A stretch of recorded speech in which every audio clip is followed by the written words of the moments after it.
சகலமும் அவராலும் அவர் மூலமாயும்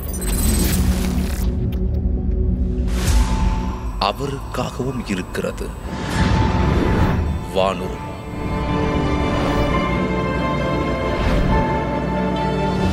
பூதரத்தோர்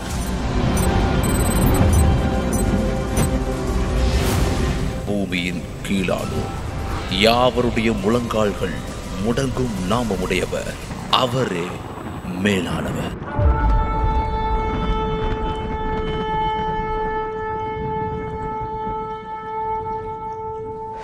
கிறிஸ்துவுக்குள் அன்பான அதிசயம் டிவி நேயர்களே, ஆண்டவராகிய இயேசு கிறிஸ்து நாமத்தினாலே உங்கள் யாவருக்கும் என்னுடைய அன்பின் வாழ்த்துக்களை தெரிவித்துக் கொள்கிறேன். என்னோடு கூட வேதத்தை திருப்பிக் கொள்ளுங்கள். யோவான் எழுதின சுவிசேஷம் 15ஆம் அதிகாரம் 4ஆம் வசனம். யோவான் 15:4.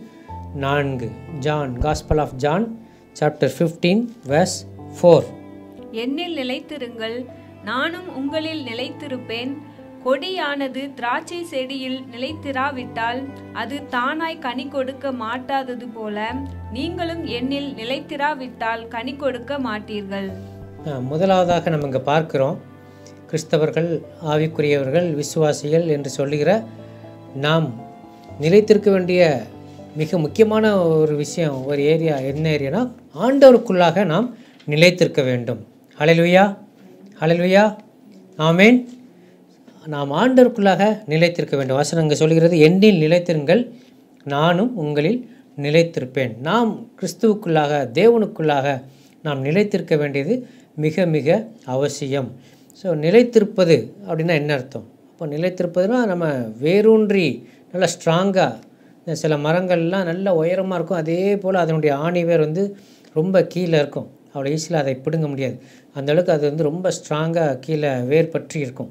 ஸோ அதான் நிலைத்திருக்கிறது. நல்ல ரூட் பண்ணி நல்ல டீப்பாக உள்ளே போய் இருக்கிறதா நிலைத்திருக்கிறது. ஸோ நம்ம நிலைத்து இருக்க வேண்டிய ஒரு விஷயம், தேவனுக்குள்ளாக நம்ம நிலைத்திருக்க வேண்டும். அப்போ தேவனுக்குள்ளாக நிலைத்திருக்கணும் அல்லது நல்ல டீப்பாக இருக்கணும் அப்படின்னா நம்ம இங்கே என்ன சொல்கிறது, நீங்கள் என்னில் நிலைத்திருங்கள், நானும் உங்களில் நிலைத்திருப்பேன். அப்போ நம்ம ஆண்டவரோடு நிலைத்திருக்கும் பொழுது அவரும் நம்மோடு கூட நிலைத்திருப்பார். வசனம் சொல்கிறது, கொடியானது திராட்சை செடியில் நிலைத்திராவிட்டால் அது தானாய் கனி கொடாதது போல நீங்களும் என்னில் நிலைத்திராவிட்டால் கனி கொடுக்க மாட்டீர்கள். ஸோ நம்ம ஆண்டவருக்குள்ளாக நிலைத்திருக்காவிட்டால் கனி கொடுக்க மாட்டீர்கள் என்று வசனம் சொல்லுது. அப்போ நம்ம கனி கொடுக்க மாட்டோம். ஸோ எந்த ஒரு விஷயமா இருந்தாலும் அதில் ஒரு ரிசல்ட்டை எதிர்பார்ப்பது தான் உலகம். அது ஆவிக்குரிய ரீதியாக இருந்தாலும் சரி, உலக பிரகாரமான காரியமாக இருந்தாலும் சரி, அல்லது எதுலையாவது ஒன்றை செலுத்தினார்கள் என்றால் அதனுடைய ரிட்டர்ன் என்ன வருது, அதில் என்ன கனி கொடுக்கிறது, ரிசல்ட் என்ன அப்படிங்கிறதை பார்ப்பதற்கு எல்லாருமே கண்டிப்பாக அதை எதிர்பார்ப்பார்கள். அதே போல் தேவனும் நம்ம கனி கொடுக்க வேண்டும். அவருக்காக நாம் நம்முடைய வாழ்க்கை ஒரு கனி நிறைந்த ஒரு வாழ்க்கையாக, அதாவது தேவனுக்கென்று ஆத்துமாக்களை ஆதாயம் பண்ணுவதாக, அவரை பிரதிபலிப்பதாக, அவருடைய குணாதிசயங்களை வெளிப்படுத்துவதாக, அப்படிப்பட்ட கனிகளை கொடுக்கிற ஒரு வாழ்க்கை நாம் வாழ வேண்டும் என்று தேவன் எதிர்பார்க்கிறார். அப்போ நம்ம கனி கொடுக்க வேண்டும் என்றால், நம்முடைய வாழ்க்கை ஒரு ஃப்ரூட்ஃபுல்லாக, அது மீனிங்ஃபுல்லாக அது இருக்க வேண்டும் என்றால் நாம் அவருக்குள்ளாக நிலைத்திருக்க வேண்டும். அவருக்குள்ளாக நிலைத்திருக்காவிட்டால், அதுதான் அங்கே போட்டிருக்கு, கொடியானது திராட்சை செடியில் நிலைத்திராவிட்டால். அப்போ அவர் தான் திராட்சை செடி, நம்ம கொடிகள். அவருக்குள்ளாக நிலைத்திராவிட்டால் நம்மால் எதுவும் செய்ய முடியாது. அப்போ நம்ம நிலைத்திருக்க வேண்டிய முக்கியமான ஒரு பகுதி அல்லது ஒரு நபர் அப்படின்னா நம்முடைய தேவனுக்குள்ளாக நிலைத்திருக்க வேண்டும். ஸோ அதை தேவன் அதிகமாக எதிர்பார்க்கிறார். கண்டிப்பாக நாம் தேவனுக்குள்ளாக நிலைத்திருக்க வேண்டும். ஸோ நம்ம ஆண்டவருக்குள்ளாக நிலைத்திருக்கிறேன் என்று நாம் சொல்வோமானால், நாம் தேவனுடைய அன்புக்குள்ளாக, என்னுடைய அன்பிலே நிலைத்திருங்கள், அவருடைய அன்புக்குள்ளாக நம்ம நிலைத்திருக்க வேண்டும் என்பதை இங்கே காட்டுகிறது. அதாவது நமக்கும் தேவனுக்கும் உள்ள அந்த அன்பு, அந்த ஐக்கியம், அந்த உறவு மிகவும் அதிகமாக ஆணித்தரமானதாக அல்லது ரொம்ப ஸ்ட்ராங்காக இருக்கணும், பிரிக்க முடியாததாக. அந்த அளவுக்கு ஆண்டவருடைய அன்புக்குள்ளாக நம்ம நிலைத்திருந்தால்தான் நாம் தேவனில் நிலைத்திருக்கிறோம் என்பதற்கு அது அர்த்தத்தை ஏற்படுத்துவதாக அமையும். ஸோ தேவனுக்குள்ளாக நம்ம நிலைத்திருக்கணும் என்றால் என்னுடைய அன்பிலே நிலைத்திருங்கள் சொல்கிறார்.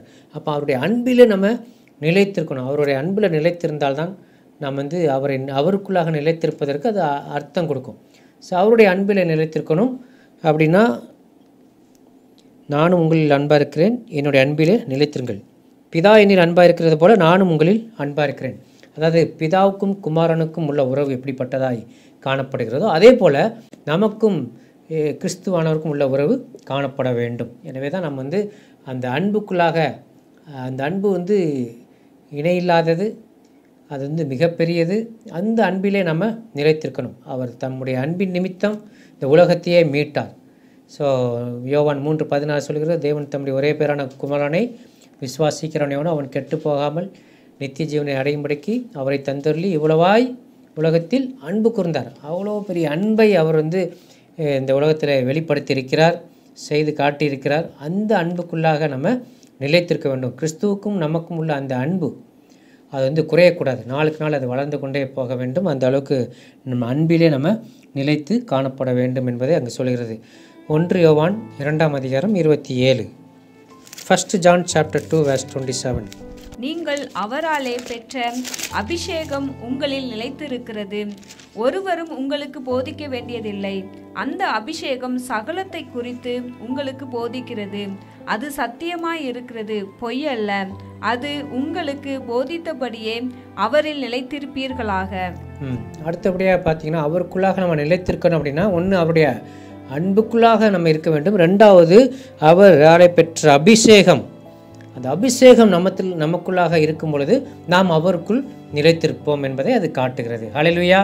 ஸோ நம்ம எல்லாரும் அபிஷேகப்பட்டிருக்கிறோம், அபிஷேகப்பட்டிருப்பீங்க, அல்லது நீங்கள் அபிஷேகத்தை தேவனிடத்திலிருந்து பெற்றுக்கொள்ள வேண்டும். ஸோ நீங்கள் அவராலே பெற்ற அபிஷேகம், இப்போ தேவனாலே பெற்ற அபிஷேகம் நமக்குள்ளாக இருக்கும்போது நாம் அவருக்குள்ளாக, அந்த வசனம் முடியும் போது உங்களுக்கு போதித்தபடி அவரில் நிலைத்திருப்பீர்களாக, அவரில் நம்ம நிலைத்திருப்பதற்கு அது உதவி செய்யும். அது சத்தியமானது, அது பொய்யல்ல அப்படிங்கிறத நம்ம பார்க்கிறோம். ஒருவரும் உங்களுக்கு போதிக்க வேண்டியதில்லை. அந்த அபிஷேகம் சகலத்தை குறித்து உங்களுக்கு போதிக்கிறது. அப்போ நம்மளுக்கு அபிஷேகம் இருக்கும் பொழுது அது நமக்கு எல்லாவற்றையும் போதிக்கிறதாயும் சத்தியத்தை நமக்கு சொல்கிறதாயும் இருக்கும் பொழுது அந்த அபிஷேகத்தின் நிமித்தம் நாம் அவருக்குள்ளாக நிலைத்திருப்பதற்கு அது வழிவகுக்கும். அவருடைய அன்பில் நிலைத்திருப்பது நிமித்தம் நாம் தேவனுக்குள்ளாக நிலைத்திருக்க முடியும். அந்த அபிஷேகத்தின் நிமித்தம் நாம் தேவனுக்குள்ளாக நிலைத்திருக்க முடியும். 28ஆம் வசனத்தை நம்ம வாசிக்கலாம். இப்படி இருக்க பிள்ளைகளே, அவர் வெளிப்படும் போது நாம் அவர் வருகையில் அவருக்கு முன்பாக வெட்கப்பட்டு போகாமல் தைரியம் உள்ளவர்களாய் இருக்கும்படிக்கு அவரில் நிலைத்திருங்கள். அடுத்தபடியாக நாம் ஏன் அவருக்குள்ளாக நிலைத்திருக்கணும் அப்படிங்கிறது இங்கே வசனம் சொல்கிறது. அவர் வெளிப்படும் போது நாம் அவர் வருகையில் அவருக்கு முன்பாக வெட்கப்பட்டு போகாமல் தைரியம் உள்ளவர்களாக இருக்கும்படிக்கு அவரில் நிலைத்திருக்க வேண்டும். ஸோ அவருக்குள் நிலைத்திருங்கள் என்பது நமக்கு கொடுக்கப்பட்ட ஒரு வார்த்தை. அப்போ அவரோடு கூட அன்பாக இருக்கும்போது நாம் அவருக்குள் நிலைத்திருக்கிறோம்.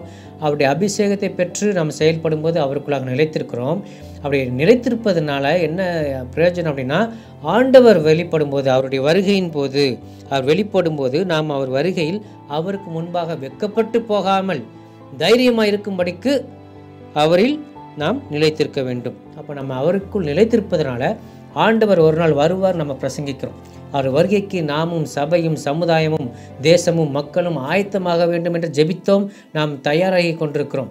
அப்போ அப்படி ஆண்டவர் வரும் பொழுது அவருக்கு முன்பாக வெட்கப்பட்டு போகாமல் தைரியமாக இருக்கும்படிக்காக நம்ம என்ன செய்யணுமா, அவருக்குள் நிலைத்திருக்க வேண்டும். அவருக்குள் நிலைத்திருக்காவிட்டால் அவர் வரும்பொழுது நாம் அவரை தைரியமாக எதிர்கொள்ள முடியாது.